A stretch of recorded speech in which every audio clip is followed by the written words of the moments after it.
guys, welcome back to my പറ. ഇന്ന് നമ്മൾ ചെയ്യാൻ പോകുന്ന പുതിയ MX Ergoന്റെ പുതിയല്ല ഇപ്പോൾ വന്നിട്ട് കുറേ നാളായി. പക്ഷെ ഞാൻ പുതിയതായിട്ട് മേടിച്ച MX Ergoന്റെ അൺബോക്സിങ് ആൻഡ് റിവ്യൂ ആണ്.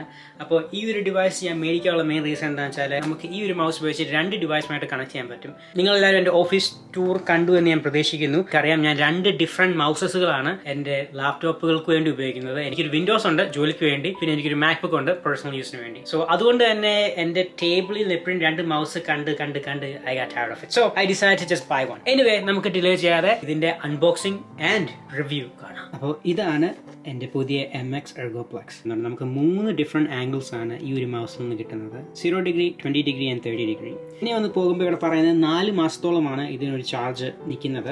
ഇത് റീചാർജബിൾ ബാറ്ററിയാണ് ഇതിനുള്ളത്, അല്ലാതെ സാധാരണ റിപ്ലേസബിൾ ബാറ്ററീസ് അല്ല, which it's okay I guess. പിന്നെ ഇതിന് Bluetooth and unifying USB dongle ഉണ്ട്. അപ്പോൾ 2 രീതിയിലാണ് നമുക്ക് നമ്മുടെ കമ്പ്യൂട്ടറുമായിട്ട് കണക്ട് ചെയ്യാൻ പറ്റുന്നത്. എനിവേ, നമുക്ക് ഡിലേ ഒന്നും ചെയ്യാതെ നമ്മുടെ പ്ലാസ്റ്റിക് സ്റ്റിക്കറൊക്കെ ഒന്ന് പൊട്ടിക്കാം.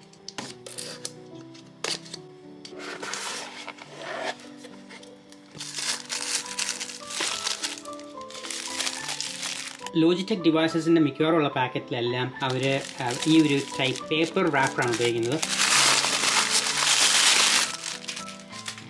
അപ്പോൾ ഇതാണ് നമ്മുടെ മൗസ്. എൻ്റെ പഴയ മൗസ് നമുക്ക് ഇവിടെ നിന്ന് വെച്ച് നോക്കാം. ഇതിൻ്റെ പേര് M570 എന്നാണ്. വിഷ്വലി കാണാൻ പറ്റുന്ന ഇതിന് ഇച്ചിരി കൂടെ വലുപ്പമുണ്ട്. അപ്പോൾ ഇതിൻ്റെ ബേസ് ഒരു മാഗ്നറ്റിക് ബേസ് ആണ്. നമ്മളിതൊന്ന് ഇങ്ങനെ ചെയ്യുമ്പം ആ ഒരു ഡിഫറെൻറ്റ് ആംഗിൾ ഇതിന് വരും. ഇനി നമുക്ക് നമ്മുടെ ബോക്സിൽ എന്തൊക്കെയാണ് വരുന്നതെന്ന് നോക്കാം. അപ്പോൾ 30 ഡിഗ്രി ആംഗിൾ ആക്കാൻ പറ്റുന്ന ഒരു ബേസ് ആണ് ഇത്. പിന്നെ ഒരു USB ഡോങ്കിളും വന്നിട്ടുണ്ട്, ആൻഡ് ഇതിന് പറ്റിയ ചാർജറും. ഇനി നമുക്ക് ഈ മൗസിന്റെ ബിൽഡ് ക്വാളിറ്റിയെക്കുറിച്ച് സംസാരിക്കാം. ഇവിടെ ഒരു റബ്ബറിഷ് മെറ്റീരിയലാണ് ഉള്ളത് ഈ ഒരു ഭാഗത്ത് മാത്രം. ബട്ടൺസ് എല്ലാം പ്ലാസ്റ്റിക് ആണ്. ഈ ഒരു സ്റ്റാൻഡ് ഇരിക്കുന്നത് നമുക്ക് ഇങ്ങനെ മാറ്റാൻ പറ്റും. അപ്പോൾ ഈ ഒരു സ്റ്റാൻഡ് ഉപയോഗിച്ചാണ് നമ്മൾ 0 ഡിഗ്രിയും 20 ഡിഗ്രിയും ആക്കുന്നത്. പിന്നെ ഈ ഒരു സ്റ്റാൻഡ് ഉപയോഗിച്ചാണ് 30 ഡിഗ്രി ആംഗിൾ നമുക്ക് ഈ ഒരു മൗസ് കൊണ്ട് ആക്കാൻ പറ്റുന്നത്. രണ്ടും മാഗ്നറ്റ് ആണ്. അപ്പോൾ നിങ്ങൾക്ക് കാണാൻ പറ്റുന്നുണ്ട്, സ്റ്റിക്ക് ചെയ്യുന്നുണ്ട്, ഒരു പ്രശ്നമില്ലാതെ. അതേപോലെ തന്നെ നമുക്ക് തിരിച്ചു വെക്കാനും ഒട്ടും പാടില്ല. അപ്പോൾ ഈ ഒരു മൗസിന് 6 ബട്ടൺസ് ആണ് വരുന്നത്. റൈറ്റ് ക്ലിക്ക്, ലെഫ്റ്റ് ക്ലിക്ക്, പിന്നെ സ്ക്രോൾ വീല്. പിന്നെ കാണാൻ പറ്റുന്നത് സ്ക്രോൾ വീലിന്റെ ലെഫ്റ്റിലും റൈറ്റിലും ഒരു ചെറിയ ആരോ കാണുന്നത്. എക്സൽ ഫയലിലോ അല്ലെ ഈ ഒരു വൈഡ് ആയിട്ടുള്ള വെബ്സൈറ്റിലൊക്കെ നമുക്ക് ഈസി ആയിട്ട് സ്ക്രോൾ ചെയ്യാൻ പറ്റുന്ന ഒരു ഫീച്ചറാണ്. പിന്നെ ഈ ഒരു ബട്ടൺ കൊണ്ട് ഫോർവേഡ് പോകാനും ഈ ഒരു ബട്ടൺ കൊണ്ട് ബാക്ക്വേർഡ് പോകാനും ഈ ഒരു ബട്ടൺ ഉപയോഗിച്ചാണ് നമ്മൾ 2 ഡിവൈസസുമായിട്ട് സ്വിച്ച് ചെയ്യുന്നത്. ഇപ്പൊ നമുക്ക് വിൻഡോസുമായിട്ട് ഇത് കണക്ട് ചെയ്യാം നമ്പർ 1-ൽ, നമ്പർ 2 നമുക്ക് വേണമെങ്കിൽ മാക്കുമായിട്ട് കണക്ട് ചെയ്യാം. പിന്നെ ഇവിടെ വരുന്ന ഒരു ട്രാക്ക് ബോൾ നമുക്ക് ഇവിടെ കാണാൻ പറ്റുന്നുണ്ട്. അത്യാവശ്യം നല്ല സ്മൂത്ത് ആൻഡ് ഫാസ്റ്റ് ആണ്. പിന്നെ DPI ചേഞ്ച് ചെയ്യാൻ പറ്റുന്ന ഒരു ബട്ടണാണ്. ഇനി നമുക്ക് ഈ ഒരു മൗസ് എങ്ങനെയാണ് നമ്മുടെ ലാപ്ടോപ്പിലോട്ട് കണക്ട് ചെയ്യാൻ നോക്കാം. അപ്പോൾ ഈ മൗസ് നമ്മുടെ ലാപ്ടോപ്പുമായിട്ട് കണക്ട് ചെയ്യാൻ നമ്മൾ ആദ്യം ചെയ്യേണ്ടതെന്ന് വെച്ചാൽ ഈ മൗസ് ഓൺ ആക്കണം. അത് കഴിഞ്ഞിട്ട് ഇവിടെ നമുക്ക് കാണാൻ പറ്റുന്നുണ്ട് 1 ഓട്ടോമാറ്റിക് ആയിട്ട് തന്നെ ഫ്ലാഷ് ആകുന്നത്. അപ്പോൾ ഇങ്ങനെ ഫ്ലാഷ് ആയിരിക്കുമ്പോഴാണ് നമുക്ക് ബ്ലൂടൂത്തിൽ ഈ ഒരു ഡിവൈസ് ഡിസ്കവറബിൾ ആകാൻ പറ്റുന്നത്. അപ്പോൾ നമ്മുടെ മാപ്പ് നമുക്ക് സിസ്റ്റം പ്രെഫറൻസസിൽ പോകണം. അത് കഴിഞ്ഞിട്ട് ബ്ലൂടൂത്ത്, പിന്നെ കുറച്ച് നേരം കഴിയുമ്പം ഈ ഒരു മൗസ് അവൈലബിൾ ആയിട്ട് ഇവിടെ കാണിക്കും. MX Ergo എന്നായിരിക്കും ഇതിൻ്റെ പേര് വരുന്നത്.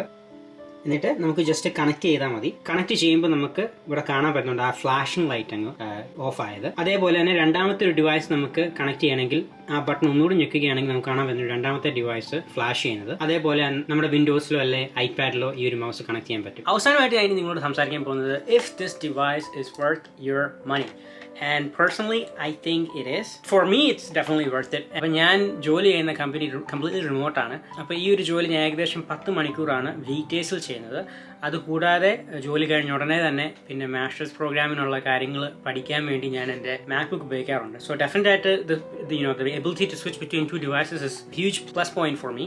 അത് മാത്രമല്ല, ഞാൻ ഓൾമോസ്റ്റ് ഒരു 16 മണിക്കൂറോളമാണ് ഒരു ദിവസം കമ്പ്യൂട്ടർ ഉപയോഗിക്കുന്നത്. അതുകൊണ്ട് തന്നെ anything ergonomic for me makes sense. പക്ഷേ ഇപ്പം നിങ്ങൾ എൻ്റെ സിറ്റുവേഷൻ അല്ലെന്ന് വെച്ചോ, നിങ്ങൾക്ക് ജസ്റ്റ് ഒരു എർഗണോമിക് മൗസ് മാത്രം മതി, 2 ഡിവൈസുമായിട്ട് കണക്ട് ചെയ്യണമെന്നൊന്നും ഇല്ലെങ്കിൽ, what I would recommend is something like this. This is the M570. ഏകദേശം ഒരു $30-35 നമുക്ക് ആമസോണിൽ നിന്നോ അല്ല eBay-ന്നോ ഇത് മേടിക്കാൻ പറ്റും. And it kind of almost do the same thing. Track ball ആണ് ഉപയോഗിക്കുന്നത്. പിന്നെ ഫ്രണ്ട് ആൻഡ് ബാക്ക് നമുക്ക് പോകാൻ പറ്റും. ഒരു വ്യത്യാസം എന്ന് വെച്ചാൽ നമുക്ക് അങ്ങനെ ഞാൻ മറ്റേ മൗസ് പറ്റുന്നതിട്ട് ഹൊറിസോണലായിട്ട് ലെഫ്റ്റ് ആൻഡ് റൈറ്റ് പോകാൻ പറ്റത്തില്ല.